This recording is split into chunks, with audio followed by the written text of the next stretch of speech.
Namaste, this is Ananta Ripa Ajmera, and welcome back to the True to Yourself podcast, a place where we explore the power of authentic living.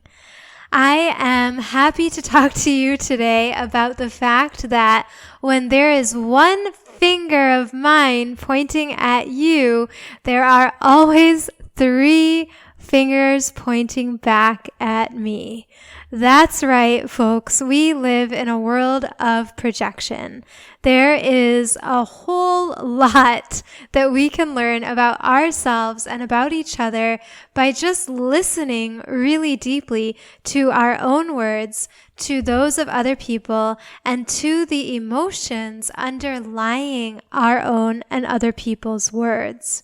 If we really listen very deeply and we really look very closely, we will see that whatever we really, really admire, respect, and look up to in another person is actually a reflection of what is truly admirable within us. Whatever we get really critical about and point our fingers about in other people is actually a really excellent way to check in and know what we are critical of in our own selves. We can actually use our judgments in this particular way to be an incredible tool for personal transformation. The first step to making any change in your life is always awareness. We are often not aware of the problems that we have in our lives and the problems that we have within our own selves.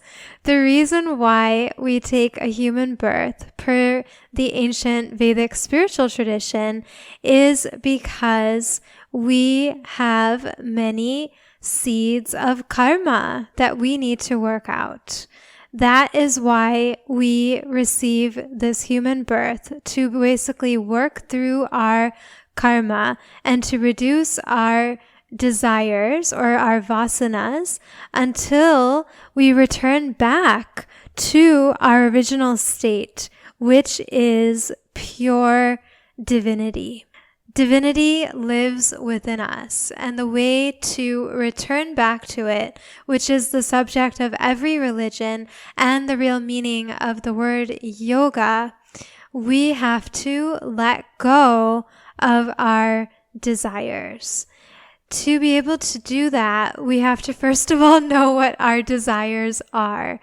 Our emotions clue us in to our desires.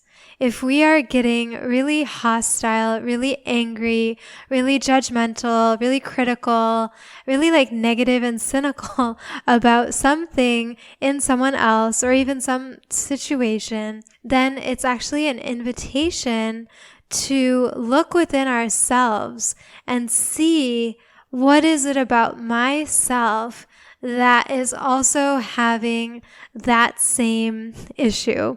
Maybe in lesser proportion, maybe in much greater proportion.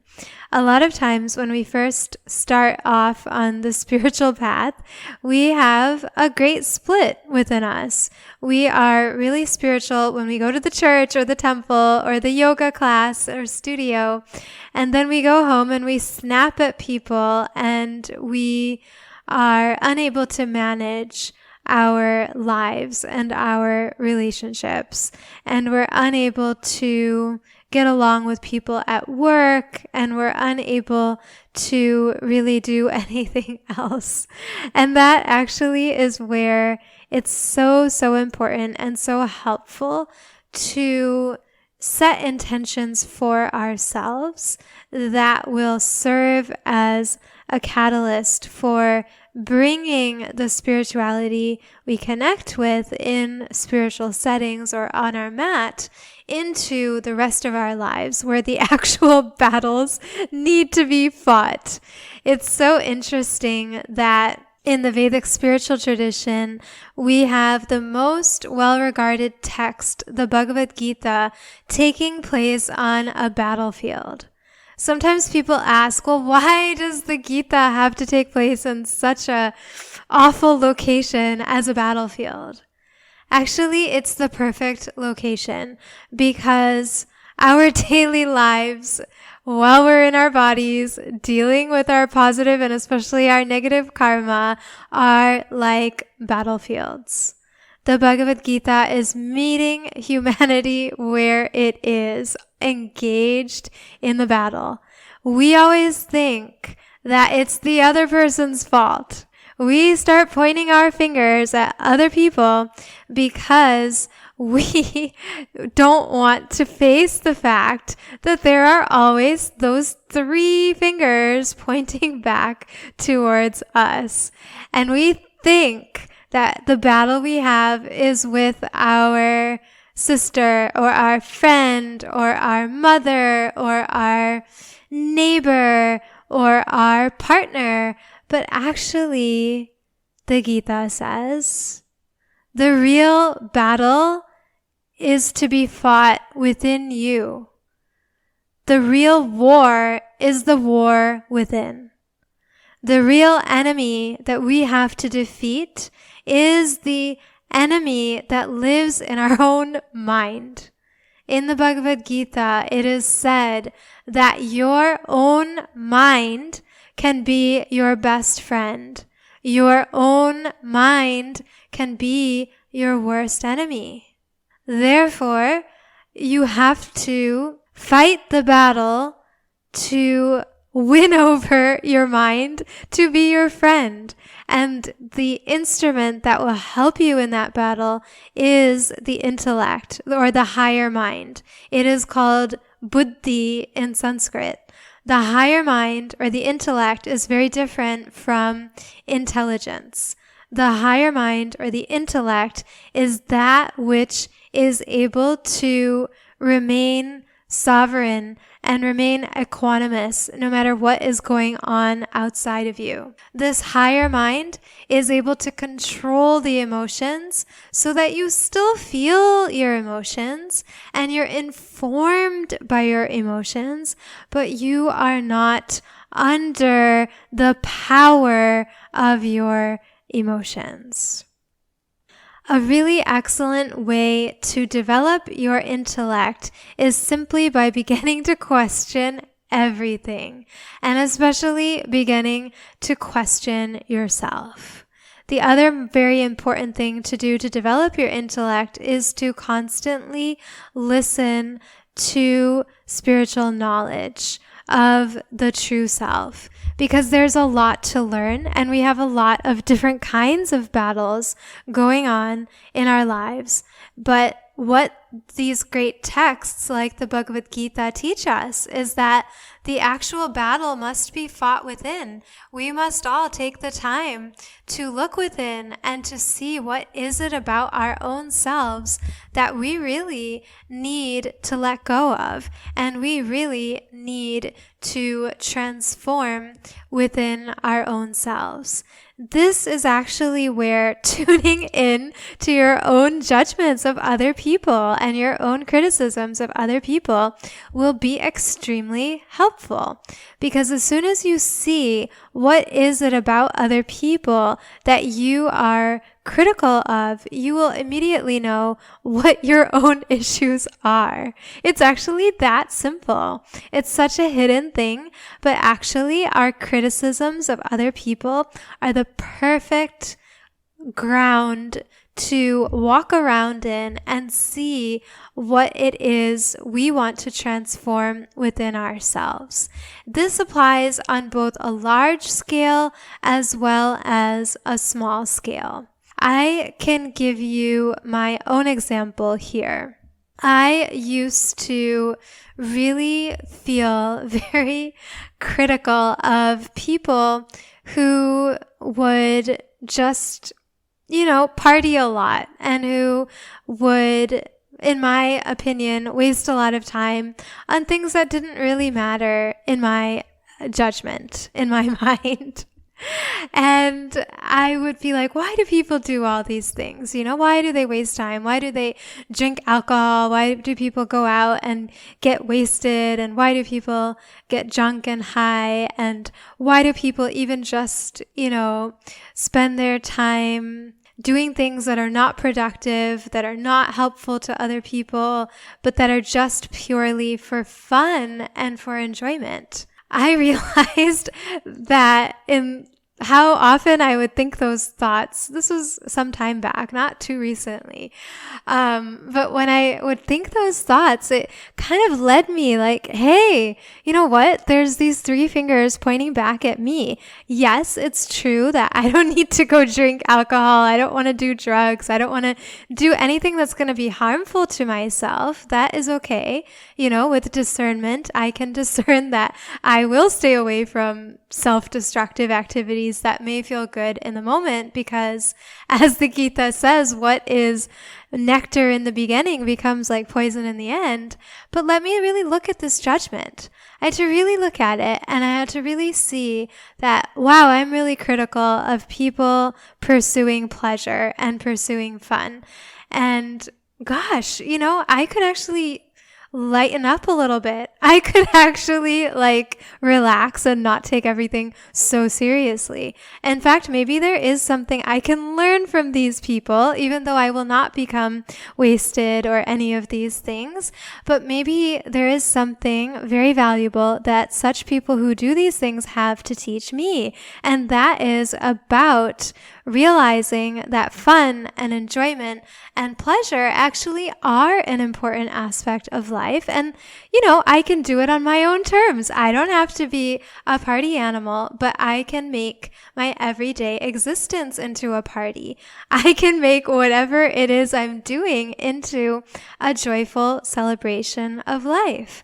And actually, I believe that my so-called better or superior or more noble pursuits to help other people could actually really benefit from being much more infused with fun, because fun is something that people are drawn to. And so if I have fun, first of all, myself, in doing whatever the heck it is I'm doing in a given moment, then that itself will actually be able to benefit more people, because they will see that I'm really truly enjoying myself.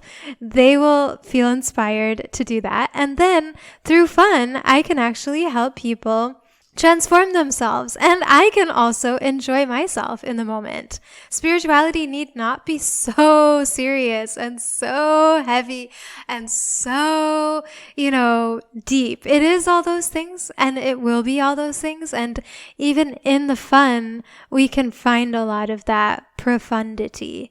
Really, I have found that it just adds another layer to life, and it actually just gives a lot more depth in a different way than I had ever even known before. And it was really in tuning into my own judgment of pleasure seekers that I got to deepen my own spiritual journey. And I got to really understand why, in the same Vedic spiritual tradition that gives us these great texts that are taking place on a battlefield, we also have 4 goals of life, one of which is the goal of pleasure, or kama. In the Vedas, we have what are called as the Four Purusharthas. Purusharthas mean the goals that each human being is recommended or advised to achieve during their life, to live a really balanced life. These 4 goals of life are dharma, which means living a life according to noble values and really having integrity in your thoughts, speech, and actions. Then we have artha, which means living a life of abundance and prosperity. It doesn't just mean financial prosperity, that's one piece of it, but it's really about generating abundance, generating emotional security, and that, of course, starts within yourself. Then we have kama, which is the goal of pleasure. And of course, everybody has heard about the Kama Sutra. And, even these kinds of pleasures are said to be part of a noble life. But what the Vedas ascribe, we really evaluate our pleasure and our abundance with, is the barometers of the noble values of Dharma, and also the fourth spiritual goal, the one I'm most intensely after, which is moksha, which is spiritual freedom. So we want our pleasure and our abundance, right? Our fun and our pursuit of abundance to be at all times governed by the life-affirming values of Dharma. That means that our fun will never come at the cost of another human being, and our fun will never come at the cost of our own values, and our fun will never ever violate our own sense of purpose or integrity. And at the same time, our fun will be a kind of fun that may be a new kind of fun that brings us into alignment with our true nature, with our spiritual nature, which is then incorporating that sense of freedom into the goal or pursuit of fun and pleasure. That made life really interesting for me, because I then, it's like, okay, well, I'm very grounded in moksha, very much grounded in Dharma. I am always, seeking to live a life that supports the natural unfolding of abundance. But yeah, this karma thing really has been largely ignored by me for most of my existence. So I had to ask myself, as a spiritual seeker, how do I infuse these other three with a sense of enjoyment and a sense of fun? And actually, it was food that allowed me to do that. I always thought it was, again, such a waste of time for people to decorate their food and to even take photographs of food and really think a lot about food. I never thought about food for so many years on my spiritual journey. I was just very, very happy, and I'm still honestly very, very happy to eat a simple recipe called khichdi, which is made out of rice and mung dal lentils and vegetables and spices, and you can make it any different way you want to for the needs and requirements of any season that we're in. You can basically have this exact same recipe every day and yet have a different version of it. It is so versatile, and yet it's so comforting, it's so nourishing, and it's also so good for your digestion and elimination. It is also good for uplifting your mind, helping you feel more clear and calm, and truly, sparkling with this quality that is called sattva in Sanskrit. Sattva means purity, balance, clarity, wisdom, equanimity. It is what we are really after when we are looking for happiness. We're actually looking for our own sattva. We're looking for our own sense of clarity. So khichdi solves all these things, and I saw when I went to India right before the pandemic that there actually is an incredible restaurant in India where my family live that makes khichdi every single way you can possibly imagine. There's a Thai version of khichdi, there's a Chinese version of it, there's a Mexican version of it, there's an Italian version of it, there's a North Indian version, a South Indian version, an East Indian version, a West Indian version. It is incredible how much versatility there truly can be in this one recipe. Now, everyone in my family would really make fun of me because, my goodness, why don't you eat anything but khichdi? And I did eat other things besides khichdi. I even had 20 recipes in my first book, The Ayurveda Way, and they were all recipes I made, but I didn't really go beyond those because I was just so happy with them, and most of all, I was happy with the khichdi. But when I saw, first of all, that I'm very critical of pleasure seekers, and then that I gotta turn the lens inward to see where am I not allowing myself to experience pleasure in my life, then I said, okay, let's look at the khichdi thing. This is such a big thing that a lot of people have been pointing their finger at me for, but let me actually look at it and see that, yes, there is some truth in it. And now, because it was a pandemic, big time, about a year and a half ago, I was like, okay, well, why don't I just use this then as my personal catalyst for transformation? So then I was like, okay, Ananta, it is time to break out of the khichdi mold and really make Ayurveda a lot more accessible to people through variety, through fun, and then, oh my gosh, even through decorating the food. I never in a million years thought I would be one of those people who would take their time to really look at each and every detail of the presentation of the meal. But wow, it was such a newfound source of fun and enjoyment that I can't even tell you how much I surprisingly enjoyed. I really went into each and every detail of it. I really made so many new recipes than I ever could have even imagined in such a short span of time. I think I literally made 188 new recipes applying Ayurveda within 3 or 4 months. And I took so many pictures and I just truly enjoyed everything about it. And then I started sharing those photos. I started putting them as posts with recipes on Instagram. I infused the Ancient Way website with those photos and recipes. And then I'm even teaching cooking classes now in the Wellness Ambassador program. That is not something I had ever done before. And it has been so much fun because I chose to approach it with that spirit of fun and play and enjoyment and variety. And for me, because I've really not had much of food cravings ever since I really started Ayurveda almost more than a decade ago, I really don't sit and, crave things or think about food too much. It was actually a conscious effort every day to challenge myself that don't go back to the khichdi cave just because you love it and you enjoy it.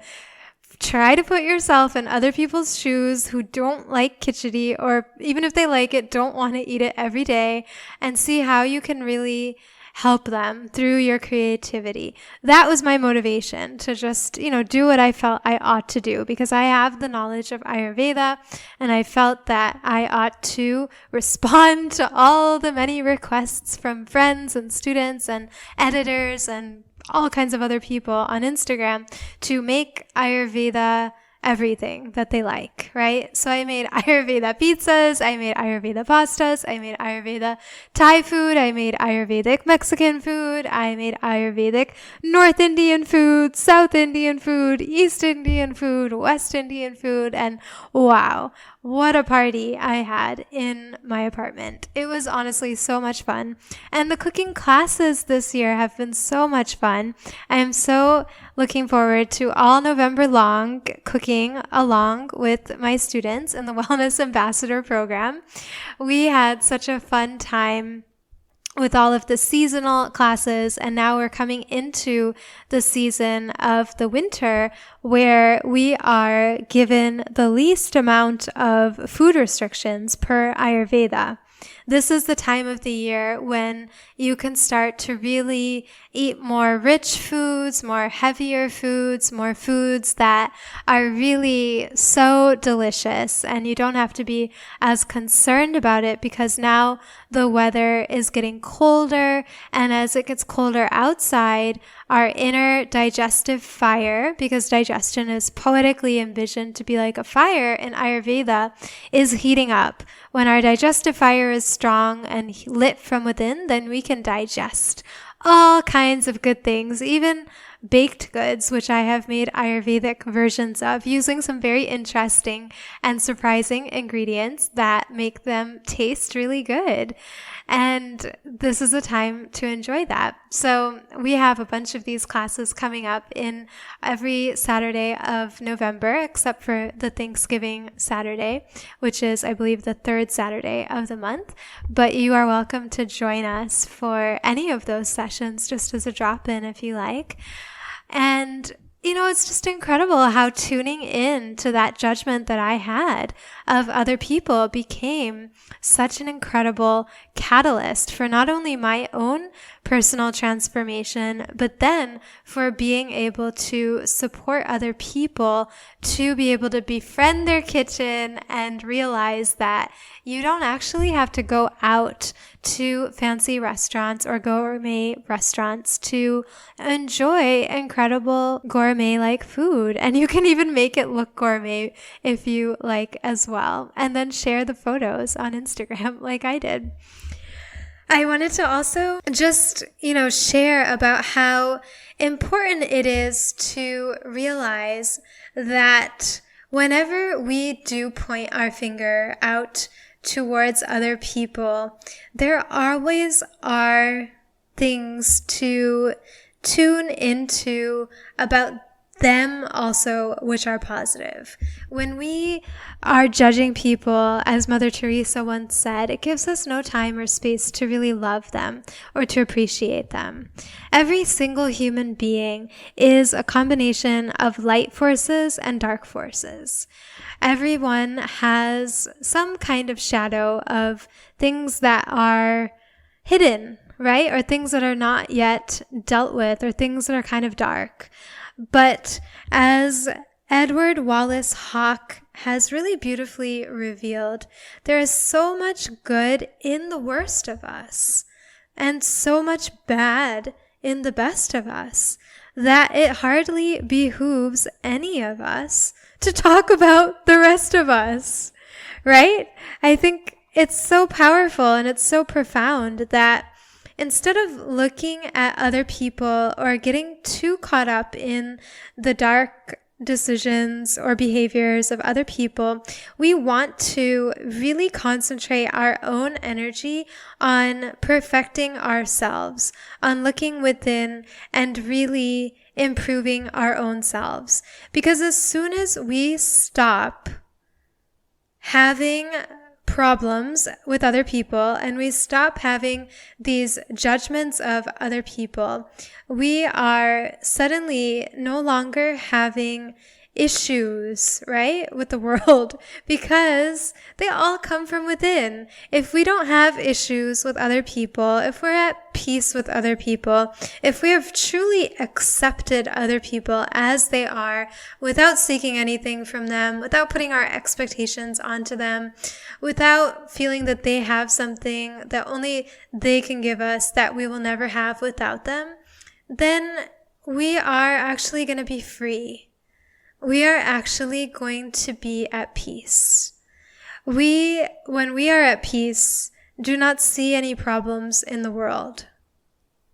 When we see lots of problems in the world, it's because we are not at peace with our own selves. This can extend to problems large and small.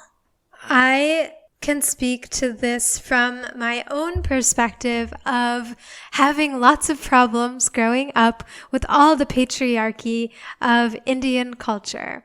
I was not interested in Indian spirituality or anything to do with India as a child and into my teenage years because I just felt that there is way too much patriarchy in this whole cultural system and I just don't want to be a part of it. Now, it's a very good thing I got through that, right? To be able to talk to you on this podcast, to be able to even do anything and everything that I do. It's because I was able to transform my projection of this situation for myself in my own life. I had to look at what part of the patriarchal system that I criticize outwardly have I actually internalized? What part of this oppressive system have I unconsciously told myself I needed to do? How have I made myself less than because somewhere I subscribed to this thing that women are less than men?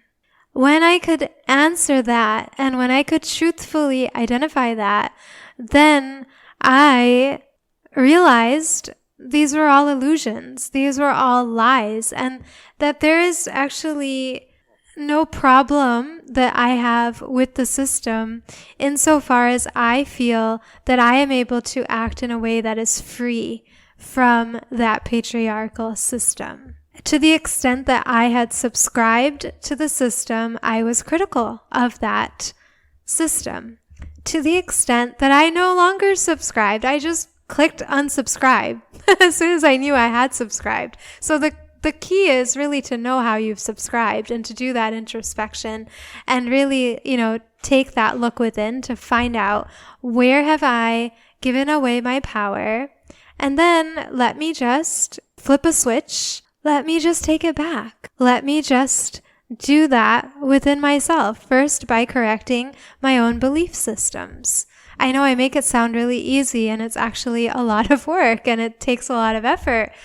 But honestly, I'm trying to share with you the shortcut route so that you don't have to go through a long journey, because truly wise people can learn from other people's experiences. So since I've had some great experiences here, which I'll keep sharing with you as I go on the podcast and especially in my upcoming book, I would love to, if I can, I feel I ought to try to shortcut your learning from certain experiences. I feel that as soon as I, stopped giving power to the system by subscribing in it, as soon as I really transformed my own narrative about that external system, and I transformed the narrative to remind myself that I truly am powerful because I am an eternal, all-knowing, all-powerful soul, then there's no more projection of my feeling less powerful because I've taken back my power. My true nature, in fact, is power. The true nature of all beings on this planet is power, and that is because every being and even every blade of grass, every animal and plant is full of something called Atma Shakti. Atma means soul and Shakti means power. Every living being has divine Shakti or divine power. And the more we learn about spirituality, the more we listen to it again and again, and return back to it again and again, the more we truly can internalize it. The more that spirituality can really inform the new narrative that we write. The new narrative that we write is the narrative or the internal story or script that is based in truth, that is based in the ultimate reality, which is true in the present, it was true in the past, and it shall continue to be true into the future. When we rewrite our narrative using our projections and our criticisms as a catalyst for that transformation, we have an opportunity with spiritual knowledge to really become the hero of our own spiritual journey. We have an opportunity to really embody our true self, and our true self is the source of every ounce of respect, love, approval, satisfaction, joy, and pleasure we may seek in this universe. That is why the real battle is the battle within. And that is why Prophet Muhammed once had said, the most excellent jihad is the conquest of one's own self. Winning the war within is the only battle that we truly need to wage and to win. When we win the battle within, any outer battle is already conquered, because we've first and foremost battled our own self. According to the Vedas, there is only one self with a capital S. The self in me is the same as the self in you, and it's the same as the self as any so-called enemy out there. When I have won the war within, when my true self has triumphed over my ego self, then when I see the enemy, all I see in that enemy is my own true self. And when I see my own true self, and when I have won the war within, then I will know how to handle the war without. And I will know how to win that war. And I will win that war because I already won that war. When we win the war within, all battles cease and we emerge as the victor, because the true self is the true victorious one. And looking at our own projections is such an incredible way to keep on growing and keep on evolving as people, and especially if we are leaders in some capacity in our lives. The moment I started teaching, I realized that I really needed to step up my own practice and my own embodiment of everything that I share with other people. This does slow down the speed at which I'm always able to do things, because I don't endeavor to bring a spirit of ambition into my work. I endeavor to approach spreading the knowledge of spirituality and health from a place of constantly eliminating any desires that may arise within my being, because I feel that that is what I ought to do, and I feel that that is how I can continue to lead by example. That means for me, whenever I even teach something to other people, right? I may not be pointing my finger at other people, but I sure am saying a lot of things. And if I'm saying a lot of things and I'm not living those things, then my words are going to lose power. My words will gain power to the extent that I continuously keep on practicing what I preach and keep taking it to a higher and higher level within myself. Everything I teach is something that has radically transformed my own life. And whenever I teach it, because I am so aware now of this projection issue and the fact that even what we teach a lot of times, most of the times, maybe all the time, is exactly what we need to learn in a given moment, I really take that to heart. I just take it for granted now. Everything I'm teaching, whether I'm asked to teach it or whether I'm called from within to share it, is something that I need to be learning, and therefore let me embrace that fully by making sure that I really do that thing that I'm saying even more. And I really focus in on that area, especially as I'm teaching it, while I'm preparing for it, during the teaching, if applicable, and then even after. And I don't tell people how I've stepped up my practice of such and such thing. I just know that it's felt. And I know that the moment I stop, or the moment I let myself go too much, and I don't do it, people will know. I just fully trust that. And so as a teacher, it's been a really great tool of transformation to take all the things that I hear myself saying to other people and really internalize them for my own self. For example, I had taught so much about how important it is to digest not only your food, but also your emotions and your life experiences.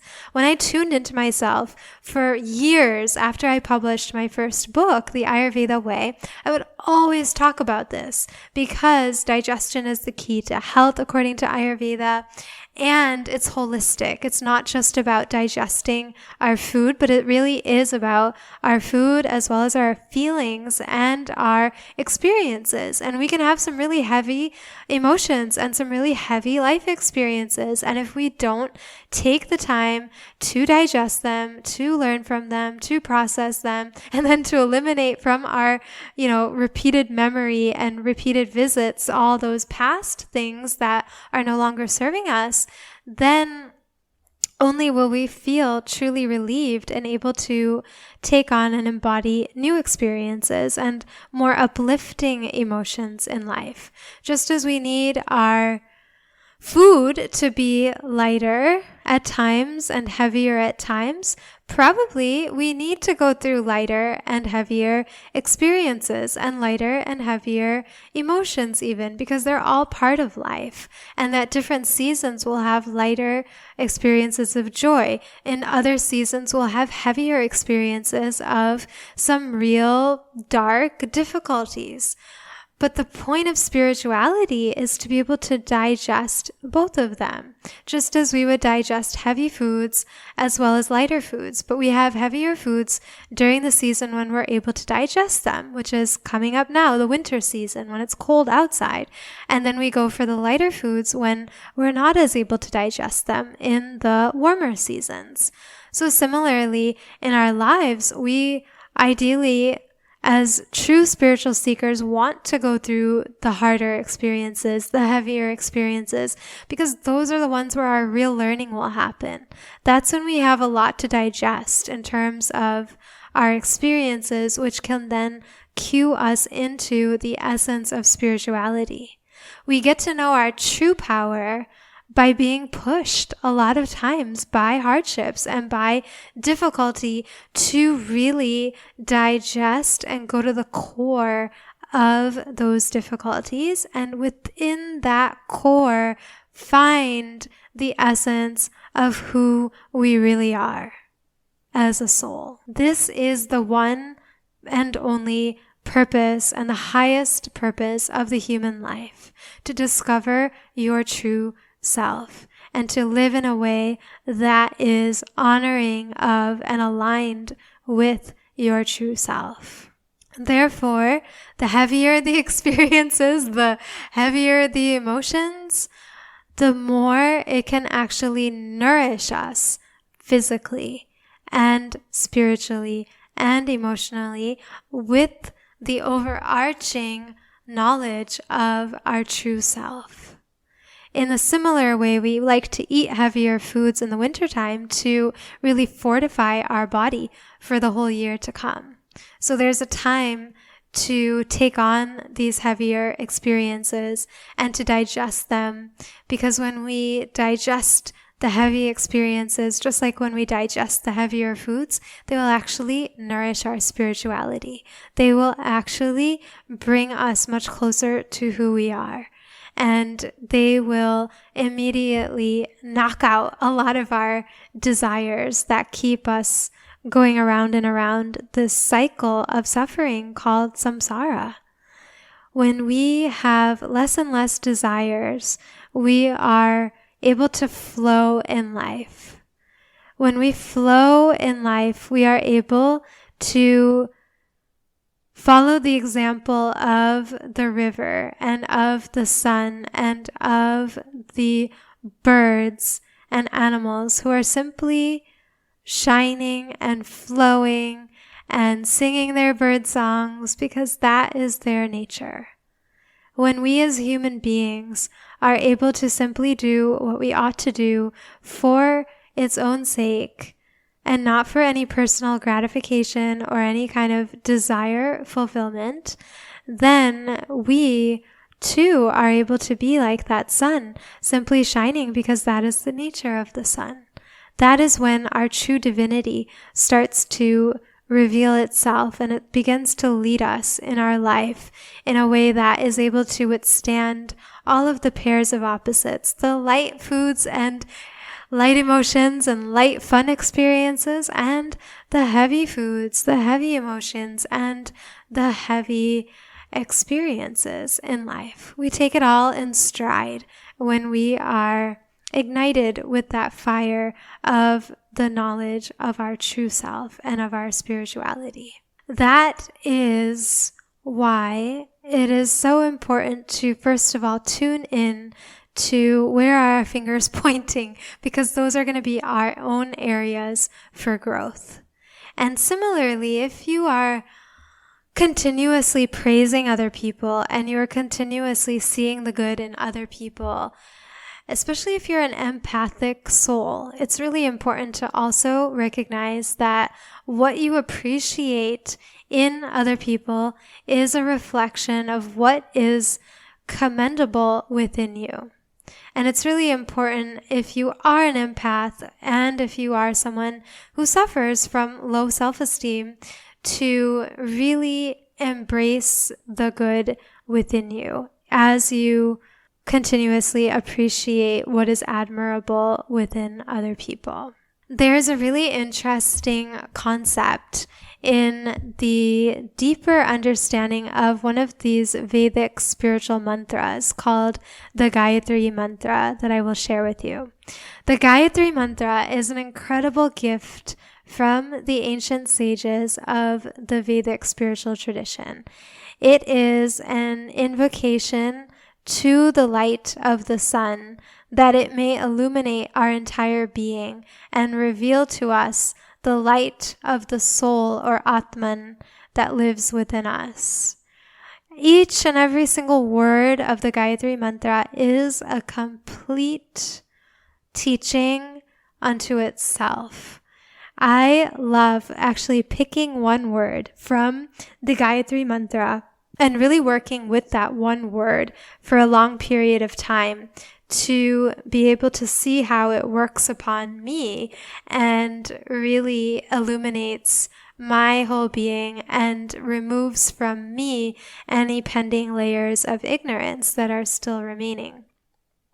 The word that I've been working with for some time now is actually called Devasya. And Devasya has an associated teaching of what is known as Divya Drishti, or having a divine vision. In life, when we have a divine vision, we are able to have eyes that see the divine in all. We see each and everything, whether positive or negative, with the eyes of divinity, and thereby we experience our own divinity. This is the opposite of what is called as dosha drishti. In Ayurveda, we have a concept of doshas, and doshas, by one definition, mean that which goes out of whack, that which, disbehaves, that which goes out of balance and causes us problems. Doshas are also what are responsible for our normal, healthy, happy, physiological functioning. A lot of times these Sanskrit words are loaded with multiple meanings. When we consider doshas, however, as something that is a fault or a defect or something that goes out of balance, then we can understand another concept called dosha drishti. Dosha drishti means a fault-finding vision. A vision that only sees what is wrong with other people and blames other people and points the finger at other people. When we're coming with the dosha drishti, we gotta see that every finger pointing out has three back pointing at us, and therefore let's work with it and let's really transform that dosha drishti into a divya drishti, which is a divine vision, and focus on what's positive in other people, and then appreciate that that is a reflection of what is becoming positive within ourselves. And we strengthen our own positive qualities by noticing what is admirable and beautiful and worthy in other people. especially those who normally we criticize. It's really valuable also to even do this as a mental exercise if you are in a habit of criticizing other people a lot, to also see what is it in that person that is actually admirable. What is it that I can actually learn from this person? Even if they're a really, really entrenched, criminal behaving person doing lots of negative things, they may be having something in them that's also positive. To succeed in a lot of crime, for example, typically involves a certain degree of strategizing. Yes, it's called manipulation. Yes, it's not a good thing. But say if we really develop this divya drishti, then we can see, well, actually that ability to strategize is admirable in that person. And actually that can be a tool for transformation within myself. I see how that person who does lots of dark deeds still is divine, because each soul is divine. Each soul is actually divine, masked with lots of layers. And that person who's doing dark behaviors obviously has a lot of layers. But let me see what is admirable within them, and let me work to embody that. So if someone I'm criticizing for dark behaviors, let me see, okay, they're getting away with so many things. It's so awful. And I can go on and complain. But actually, let me just see how strategic they were, that they were able to manage, right? To do all the things that they did that were wrong. And let me then see how I can embody greater strategy so that I can be a force for positive change and positive transformation. That's how Divya Drishti works. That's the power that we take back when we start to really examine our own criticisms of others and turn them into our own tool for our own transformation. I am so happy to share with you about all of these topics as and when I have truly benefited from them myself. I feel that sharing what I feel grateful for is also a way to lessen the power of projection in the teachings. And see, now that I have shared all of this with you, you better guess what? I will definitely be tuning into if any little things are popping up, like, why is that person like that? Or why am I, feeling this way towards someone? I will be using those as my own catalysts for some perhaps very interesting and surprising changes yet to unfold. And I just know it's going to be a lot of fun because I'm going to see everything through the vision of Divya Drishti and the divine vision. And I invite you to do the same with me, and feel free to share with me how you're doing that. You can find me on Instagram at ananta.1 or at True to Yourself Podcast. That is a place where I have a lot of postings and sharings, and I share about this podcast and its latest episodes releasing. I also welcome you to subscribe to the Ancient Way website at theancientway.co. We have some really wonderful programs coming up that we have been working hard to be able to share with you. One of these programs is actually going to be a signature program connected to this podcast. It's going to be called the True to Yourself Leadership Certificate Program. This will be a really in-depth program to empower you to rewrite your whole narrative about yourself at a deep subconscious level, and to be able to prepare yourself for leading with integrity, whether as a parent or a teacher or someone who wishes to write a book or start an organization or launch a new project or program in your life. A lot of times we have all these visions and all these dreams for things that we can do, not only to better ourselves, but to truly serve other people. But we stand in our own way of realizing them. I am going to take you through my own personal process for writing and finishing my second book, which was probably the hardest project I've ever done in my entire life. It took me 3 years. It actually took 2 years to even be able to put the proposal together, and then 1 year to actually write the book. And I'm so grateful that this book will come out next year with Penguin Random House Publishing. I also, with this process, have created the Ancient Way to be like this beautiful organizational garden that brings so much joy and relief to myself and to all of my students and people who are a part of it. It is the platform on which I share all the gifts that I have received from my teachers and ancestors. And it's something that I knew I ought to do and, was challenging, admittedly, to actually get off of the ground. So I am really delighted from this space of overwhelming gratitude to share with you about how you too can write your own book, even if it's just for your own projections to be clear, right? And for your own healing. Writing for your own healing is an incredibly noble thing to do to advance your moksha, to bring you further along in terms of the goal of spiritual freedom and liberation. And then with that spiritual freedom, you can do anything, even food photography and developing recipes just to shock yourself if that's something you never thought about doing, like me, or something completely else. But in any case, it's going to be a wonderful program for preparing you and empowering you to be able to do what it is you feel called to do and to win that battle within so that you may realize anything and everything you are meant for without.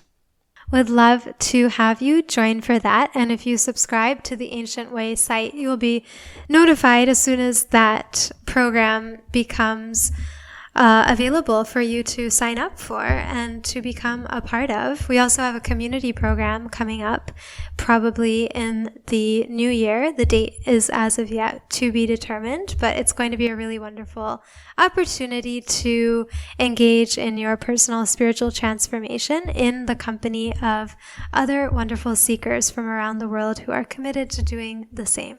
Thank you so much for joining me, and I look forward to joining you again soon. Namaste.